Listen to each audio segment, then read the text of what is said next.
পরবর্তী বিষয়ে বলি যে এখানে কিন্তু একটা সুন্দর নিউজ চেপেছে সকালের বাণী, শেখ রাসেল ডিজিটাল ল্যাবের সরকারি ল্যাপটপ আত্মসাৎ, অধ্যক্ষের বিরুদ্ধে রেজুলেশন।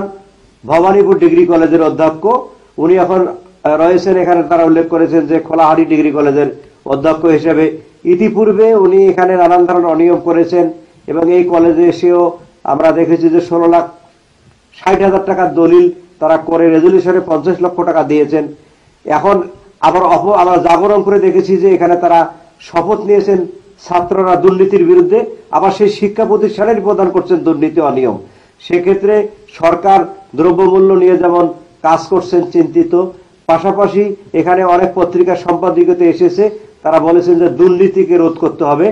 যেমন শিক্ষকরা যদি দুর্নীতি করে, প্রধান যারা হচ্ছেন তারা দুর্নীতির সাথে জড়িয়ে পড়ছেন, এমন অভিযোগ অনেক পত্রিকায় এসেছে। বিশেষ করে মফিদুল ইসলাম, যিনি ভবানীপুর ডিগ্রি কলেজের এশিয়ান এখানে পোর্টালে জিনিসটা হয়েছিল, ব্যাপক সাড়া পড়েছে যে তার দুর্নীতি এখানে সাড়া পড়েছে এলাকায়, যে এত বেশি দুর্নীতি অনিয়ম করেছেন কিছু শিক্ষক, যারা শিক্ষক সমাজের দুর্নীতির কারণে তারা কলঙ্কিত হচ্ছে কিছু শিক্ষকের কারণে। যদিও অনেক ভালো শিক্ষকের কারণে আজকে আমরা সমাজে ভালো কিছু পাচ্ছি, কিন্তু মফিদুল ইসলামের মতো খোলাহাটি ডিগ্রি কলেজের বর্তমান প্রিন্সিপাল থেকে শুরু করে যারা দুর্নীতির সাথে জড়িত, তাদের বিরুদ্ধে শপথ নিচ্ছেন শিক্ষার্থীরা, তারা দুর্নীতিবাজ কোনো শিক্ষক এরকম বড় প্রতিষ্ঠানের অধ্যক্ষ হতে না পারেন সে বিষয়ে দেখার জন্য সরকারকে অনুরোধ করেছেন।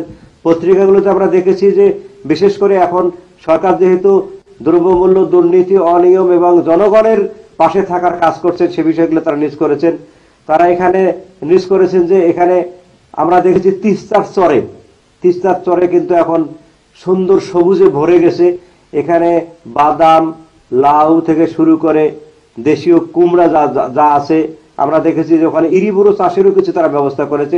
সব মিলে তিস্তার চর ভরপুর হয়েছে এমন নিউজ তারা করেছে।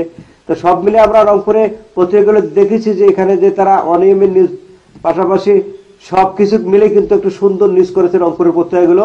আমরা কিন্তু দেখেছি যে এই অনিয়মগুলো তুলে ধরছে রংপুরের পত্রিকাগুলো। যোগ দেওয়ার জন্য